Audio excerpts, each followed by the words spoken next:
कमर वाली बहू पार्ट 2। अरे याद है ना वो मोटी सी कमर वाली बहू?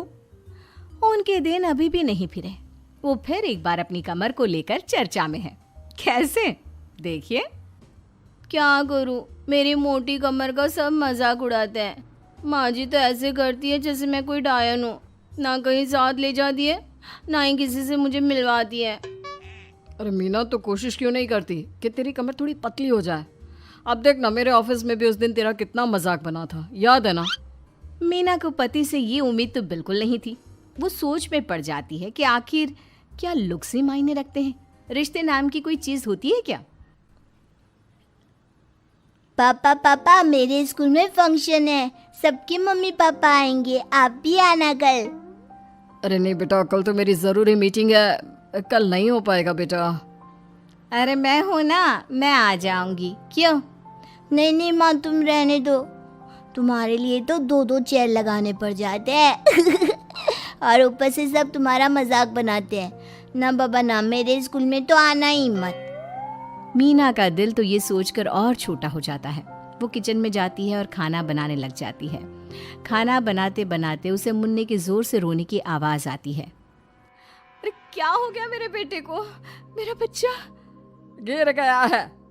कितनी बार कहा है कि भागा दौड़ी ना किया कर। मीना जल्दी से बच्चे को उठाती है, उसे कमरे में ले जाती है और सुला देती है। माँ, कल मैं गिर गया था तो किसी ने मुझे नहीं उठाया, सब मुझे डांट रहे थे, लेकिन तुमने मुझे उठाकर यहाँ बेड पर लिटाया। और रात भर तेरी कमर में मालिश भी करती रही।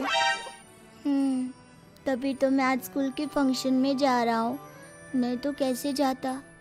अच्छा माँ, मैं जा रहा हूँ। बेटा स्कूल चला जाता है। उधर सास, बहू वो क्या है ना, आज मैंने घर में कीर्तन रखा है। तेरी कमर के कारण मैंने सबको बोल दिया है कि तू मायके गई है। तू जानती है ना कैसे तेरा मजाक बनाते हैं सभी। बहू कुछ नहीं कहती। पर माँ जी, कीर्तन में बैठने का तो मेरा भी मन था।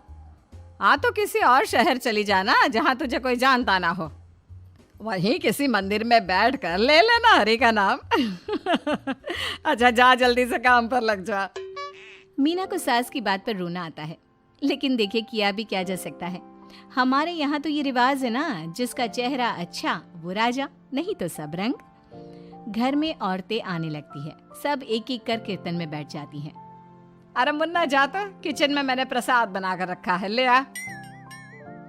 अरे क्या क्या कर लेती हो बहन जी, एक तुम्हारी बहू है बस कमर का कमरा बनाए बैठी है।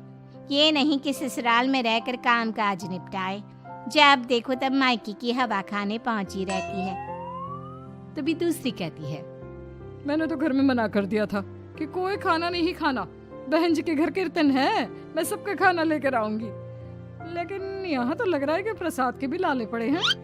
अरे कर देना पागलों वाली बात, खाना भी बना कर रखा है मैंने। अरे कमला, जा जाकर कीर्तन के बाद जो मैंने खाना बनाया है ना, सबको लगा देना अरे बहू से ज्यादा तो आपके साथ ये कमला ही रहती है। हाँ तो क्या, अब नौकरानी से करवा देती बेटे की शादी कमला किचन में जाती है, जहाँ बेचारी मीना पसीने से तर खाना पीना और किचन के काम में लगी होती है। कैसी हो भाभी, ऐसी सास के साथ कैसे गुजारा कर रही हो? पता है बाहर कह रही है कि सारा खाना और प्रसाद उन्होंने बनाए हैं। अरे कोई बात नहीं ना कमला, वो क्या है ना, मेरी कमर मोटी है, इसलिए वो मुझे किसी के सामने नहीं ले जा सकती हैं। अरे तो मैं कौन सी सुस्मिता सेन हूँ, लेकिन देखो मेरी सास मुझे कितने गर्व से मिलाती है सभी से। देखो मीना भाभी, आपको सबने ये बता रखा है कि आप अच्छी नहीं हो, सुंदर नहीं हो, लेकिन बात ये कि आपका चेहरा इतना प्यारा है कि क्या कहूँ। पता है भाभी, आपके चेहरे के नूर से तो सारा मोहल्ला रोशन है। मीना को बहुत दिनों के बाद किसी के प्यार के दो बोल सुनने मिले थे। वो खुश हो जाती है और कमला से दिल से बात करने लगती है। पता है कमला, जब मैं कॉलेज में थी ना, तो एक बार मेरी तस्वीर अखबार में छपी थी। मैं फूलों की प्रदर्शनी देखने गई थी, तो वहाँ किसी ने फूल के साथ मेरी फोटो खींची थी और लिखा था फूल से भी सुंदर। लेकिन अभी भाभी आप ऐसी हो, फूल से भी सुंदर। अरे कमर मोटी है तो क्या हो गया, क्या सब में सारी खूबियां होती है? अपनी सास को ही देख लो, ऐसा लगता है जैसे चूल्हे में कोयला जल गया हो। भैया भी माना पतले हैं, लेकिन है तो माँ की तरह काले ही ना। वो तो भला हो भगवान का कि मुन्ना आप पर गया है, गोरा और सुंदर। मीना को कमला की बात समझ में आ रही थी। पहली बार किसी ने उससे अच्छे से बात की थी तो उसे रोना आ जाता है। भाभी एक काम करो ना, कुछ दिनों के लिए मायके होकर आओ। यहाँ तो ना भैया को आपकी कदर है ना ही सास को, और बेटा भी आपको इन लोगों के कहने पर दूर ही रखता है। मीना को कमला की बात ठीक लगती है। सारा कीर्तन निपट जाता है और उसके बाद अरे बहन जी मान गए, इतना सारा खाना और प्रसाद बनाने के बाद भी आपको देख के लगता नहीं कि आप एक बूंद भी थकी हो, बिल्कुल फ्रेश। बस बहन जी मैं तो हूँ ही कुछ ऐसी ही। सभी चले जाते हैं। तब जाकर मीना किचन से बाहर आती है। अरे कहाँ जा रही है? थक गई हूँ मैं, चाय लेकर आ जा। माँ जी चक्कर आ रहा है, सर दुख रहा है, कब से किचन में बंद थी, गर्मी में पसीना भी बहुत आ रहा था, जरा कमरे तक जाकर पसीना सुखा लूं। अरे तो होती ना कम सिन कमर की मालकिन, बिठा देती मैं सबके सामने। अब क्या आपने बेइज्जती कराती? बस माँ जी मैं तंग आ गई हूँ, मैं अपने मायके जा रही हूँ। जब मेरा होना आप लोगों को इतना अखरता है तो मैं क्यों यहाँ रहूँ, क्यों ना मैं माँ के पास जाकर आराम ही करूँ। तभी वहाँ पति आ जाता है। देखो ऐसा नहीं है, लेकिन हाँ कुछ दिनों के लिए तुम जाना चाहती हो तो हो आओ, लेकिन यहाँ हम सबको तुम्हारी ज़रूरत है। मीना पति की इजाज़त के बाद मायके जाती है, लेकिन वहाँ भी भाभी। अरे मीना दीदी आज ही आना था क्या आपको? आज तो मेरे मायके वाले आ रहे हैं।